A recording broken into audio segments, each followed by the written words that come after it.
Hello, my dear friends. Welcome to Biophobia classes. Let's we discuss about the human respiratory system. It is a very important topic of 10th class. Let's we start. Res- let's we start the respiratory system.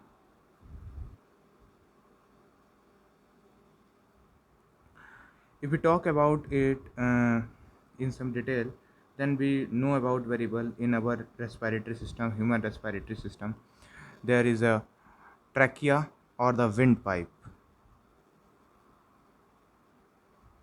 Windpipe is present, and in the windpipe, over the windpipe, there is a flap-like structure. Flap-like structure. Flap-like structure. Okay. Yes. Over the windpipe, windpipe, uh, flap-like structure. Flap-like structure, which is present over it. Flap like structure present over the windpipe, that is known as the epiglottis.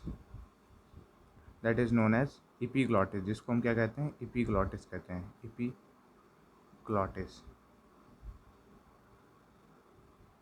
Epiglottis. And after that epiglottis, there is and after that the epiglottis is present over the windpipe. It is the what is the work actually, what is the work of the epiglottis which is present over the windpipe? The work of this epiglottis is to prevent the entry of food particle into the trachea or the windpipe, because we know about very well there is a esophagus, a tube, or a trachea, a tube. This is a something that trachea or the windpipe,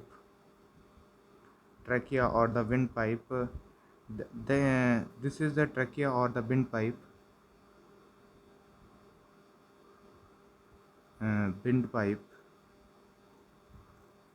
and this is the this is the esophagus और the food pipe, जिसे कहते हैं हम food pipe, जिससे food वगैरह जाता है हमारे पास, इसे कहते हैं हम फूड पाइप. तो ये ट्रैकिया, एक तरफ ट्रैकिया भी है, एक तरफ विंड पाइप भी है, और एक तरफ फूड पाइप है, और एक तरफ विंड पाइप है. तो एक फ्लैप लाइक स्ट्रक्चर होता है यहाँ पर प्रेजेंट ओवर द ट्रैकिया या फिर विंड पाइप के ऊपर एक फ्लैप लाइक स्ट्रक्चर प्रेजेंट होता है. यहाँ पर एक इस तरीके से फ्लैप लाइक स्ट्रक्चर होता है जो फूड पार्टिकल की एंट्री को रोकता है इन द विंड पाइप. जैसे कि अगर खाना खाने के दौरान खाना खा रहे हो आप और उसको डिग्ल्यूट करते हैं या फिर निगलते हैं, उसको डिग्ल्यूशन के दौरान कुछ फूड पार्टिकल कभी कभार होता है कि वो विंड पाइप में चला जाता है, तो उससे प्रॉब्लम हो जाती है. तो उस प्रॉब्लम को ना होने के लिए यहाँ पर एक फूड पार्टिकल को रोकने के लिए एक स्ट्रक्चर प्रेजेंट होता है, that is known as the epiglottis. यहाँ पर इसे कह देते हैं एपिग्लॉटिस. Okay, epiglottis. ठीक है, स्पेलिंग देख लेना यार, एपिग्लॉटिस होती है. ठीक है.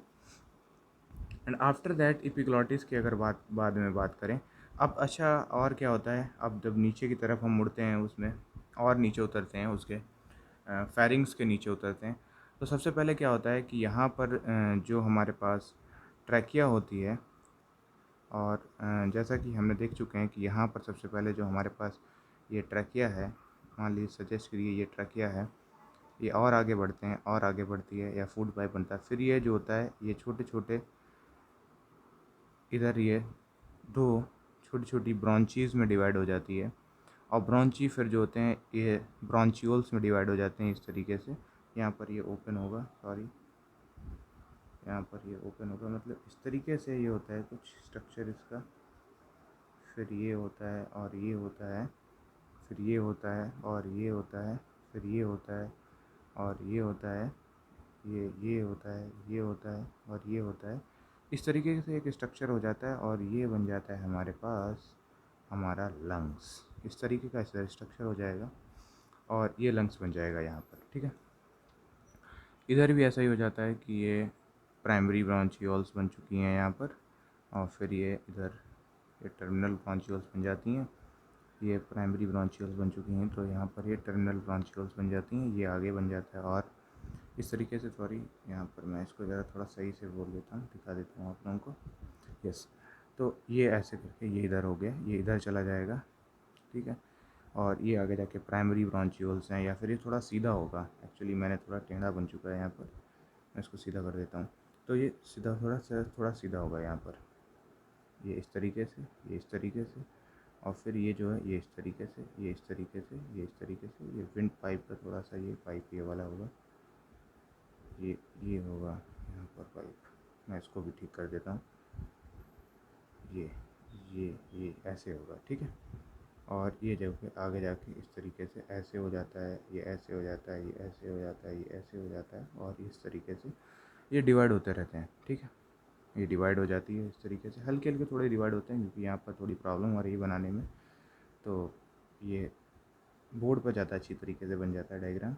बाकी आप समझ ही गए होंगे कि मैं क्या कहना चाहता हूँ। ये आगे इस तरीके से डिवाइड होता रहता है, टर्मिनल ब्रांचियोल्स बन जाती हैं, ये भी एक तरीके से, ये इधर लंग्स हो जाता है। आफ्टर ऑल ये बहुत सारा डिवीज़न होता है, इस तरफ और भी डिवीज़न होता है, और ये आगे डिवीज़न होते रहते हैं। अच्छा, एक्चुअली ये होता क्या है, ये डिवीज़न होते हुए, जैसे कि ये विंड पाइप था हमारे पास, या फिर ट्रैकिया था जिसे हम विंड पाइप बोल रहे हैं, ठीक है। तो ये विंड पाइप हो गया हमारे पास, और ये क्या हो गया, ये हमारे पास लंग्स हो गए, ठीक है। लंग्स हो जाते हैं ये यहाँ पर हमारे पास, ठीक है, ये लंग्स हो जाते हैं। ओके, लंग हो गया ये, स्पेलिंग थोड़ा देख लेते हैं, इसको सही से देख लेते हैं। ये देखो, अरे यार, ठीक, ये इस तरीके से हो जाता है, और ये जो होता है ऐसे लंग्स, ये आगे जाकर ऐसे लंग्स हो जाते हैं। Okay, now what would be happen over there after that. क्या होता है कि यहाँ पर जैसे कि मैं देख रहा हूँ, यहाँ पर मैं इसको साइज़ को छोटा कर लेता हूँ, इरेज़र की साइज़ को छोटा कर लेता हूँ ऑटोमेटिकली, ठीक है, और साइज़ को भी छोटा कर लेता हूँ, बढ़ा लेता हूँ, ठीक है। Okay, nice. तो ये क्या होता है कि यहाँ पर जैसे कि अभी मैं मिटा देता हूँ इसको, ठीक है, मैं इसको जैसे कि अभी यहाँ पर मिटा रहा हूँ, ये यहाँ पर मिटा देता हूँ इसको थोड़ा, फिर बाद में थोड़ा समझा देता हूँ। और आफ्टर दैट यहाँ पर क्या होता है कि आगे जाकर और देखते हैं, तो ये एक टर्मिनल ब्रांचियोल्स, या फिर एक देखो यहाँ पर एक पड़ जाता है, इसे कहते हैं एल्वोलाई। इस एल्वोलाई के स्ट्रक्चर को और आगे दिखाने की कोशिश करता हूँ मैं आगे। तो फर्स्टली होता क्या है कि ये हुआ सबसे पहले लंग्स हमारा, और लंग्स के बाद क्या होता है, ये होता है हमारे पास, ये हो जाती है हमारे पास alveoli. What is that, alveoli, या फिर इसे हम एयर सैक भी बोलते हैं। एयर सैक, एयर सैक्स क्यों बोलते हैं, क्योंकि ये एक थैली तरीके की होती है, एयर सैक भी बोल देते हैं हम इसको, और एल्वोलाई भी बोलते हैं, या फिर एयर सैक भी बोल देते हैं इसको, सैक बोलते हैं, एयर सैक। छोटा सा पार्ट होता है एयर सैक, एयर की थैली जिसमें एयर आती रहती है। तो आफ्टर दैट होता क्या है कि यहाँ पर जैसे कि मैंने देखा अभी लंग्स का दिखाया था आपको स्ट्रक्चर, अंदर की तरफ आती है, और फिर बाद में ये इस तरीके से ऐसे होती है, फिर बाद में ये इस तरीके से एयर चली जाती है बाहर की तरफ, ठीक है। और यहाँ पर जो होती है, यहाँ पर होती है हमारी ब्लड कैपिलरीज़, ब्लड की जो होती हैं आर्टरीज़ हो गई या फिर कैपिलरीज़ हो गई, इसमें जो होता है ये छोटा छोटा हीमोग्लोबिन लगा रहता है, छोटा छोटा हीमोग्लोबिन होता है, ये होता है, ये होता है हीमोग्लोबिन पड़ा होता है, क्योंकि मैं जानता हूँ ब्लड जो होता है, हम सब भी जानते हैं कि ब्लड जो होता है वो रेड कलर का होता है, तो वो हीमोग्लोबिन की वजह से होता है, तो ये हीमोग्लोबिन रहता है। और यहाँ पर एक छोटा सा मेम्ब्रेन, ये दोनों मेम्ब्रेन है, एक बीच की मेम्ब्रेन भी होती है। अब इनके बीच डिफ्यूज़न होना होता है, और यहाँ से ये एल्वोलाई से CO2 इधर आ जाती है, या नहीं सॉरी, बल्कि CO2 होती है, क्योंकि ये जो होता है ये डीऑक्सीजनेटेड ब्लड होता है। What is the meaning of deoxygenated? Deoxygenated का मतलब होता है जिसमें ऑक्सीजन नहीं है, डी का मतलब नहीं, ऑक्सीजनेटेड का मतलब ऑक्सीजन, मतलब जिस ब्लड में ऑक्सीजन नहीं है उसे डीऑक्सीजनेटेड ब्लड कहेंगे। यानी कि जब डीऑक्सीजनेटेड ब्लड है, ऑक्सीजन नहीं होगी, तो वहाँ पर CO2 होगी। तो ऐसा ही होता है ठीक यहाँ पर क्या, कि यहाँ पर CO2 क्योंकि ये टिश्यू से आ रहा होता है, ये ब्लड, ये फ्लूइड जो आ रहा है वो कहाँ से आ रहा है, ये आ रहा है हमारे टिश्यू से आ रहा होता है, ये हमारे टिश्यू से आ रहा होता है, ये हमारे टिश्यू से आ रहा होता है, ठीक है। मैंने आपको लिख के दिखा दिया, चलो मिटा देते हैं यार इसको, ठीक है।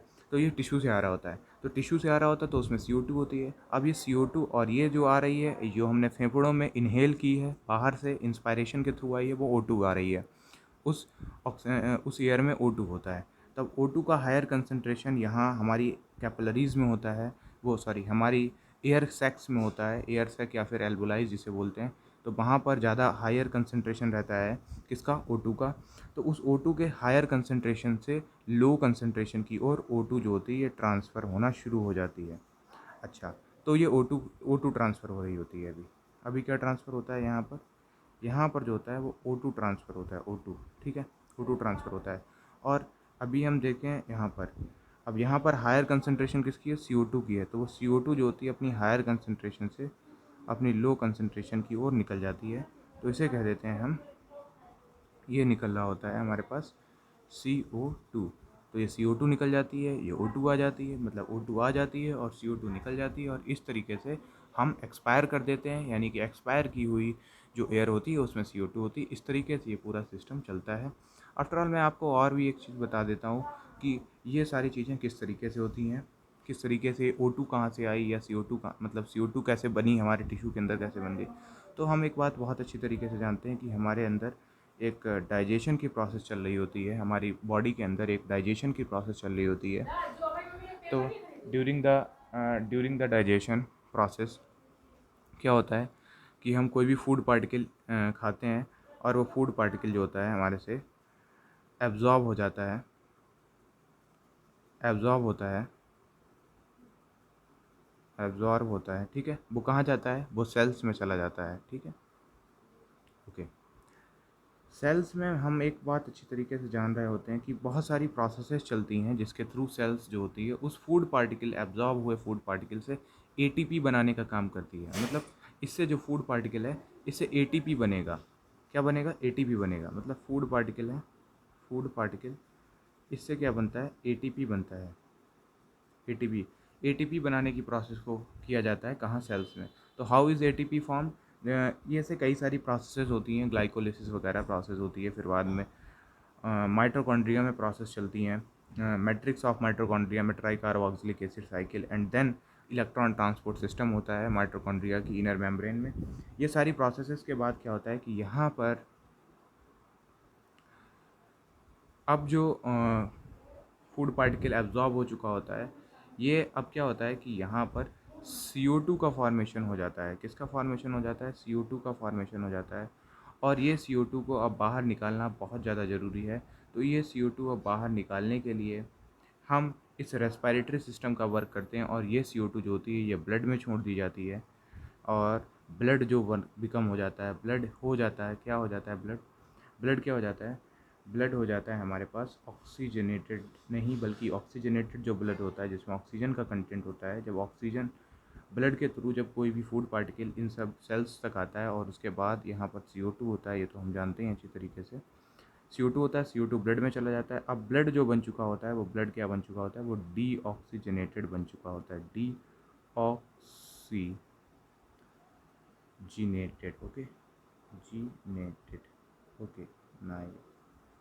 और डीऑक्सीजनेटेड, तो वो डीऑक्सीजनेटेड ब्लड, और वो डीऑक्सीजनेटेड ब्लड क्या करता है कि वो जो होता है इन कैपिलरीज़ में फ़्लो होता है, जैसा कि अभी आपको दिखाया, इन कैपिलरीज़ में फ़्लो होता है। और उसके बाद वो डीऑक्सीजनेटेड होता है, यानी कि कार्बन डाइऑक्साइड होती है उसके अंदर। तो कार्बन डाइऑक्साइड को फिर वो छोड़ देता है एल्वोलाइज के पास जाके, और एल्वोलाइज से O2 आ जाता है, और ये ब्लड जो होता है वो ऑक्सीजनेटेड बन जाता है। फिर बाद में ये पंपिंग मशीन यानी कि हार्ट के पास जाता है, और हार्ट से ये पंप कर दिया जाता है थ्रू आउट देयर बॉडी में। ये एक अभी आपको दिखाया था, और उसके शुरुआत में ये एपिग्लॉटिस और ये जो था हमारा रेस्पिरेटरी सिस्टम का पूरा एक छोटा सा लेक्चर हो गया। नाइस। मुझे लगता है कि आप लोगों को काफ़ी पसंद आया होगा ये लेक्चर मेरा। अगर आया हो तो भाई प्लीज़ लाइक करिए, शेयर करिए और सब्सक्राइब करिए इसको। और भी अगर आपको जो टॉपिक चाहिए हो उसके बारे में मुझे कमेंट करके बताइएगा। Okay, thank you very much.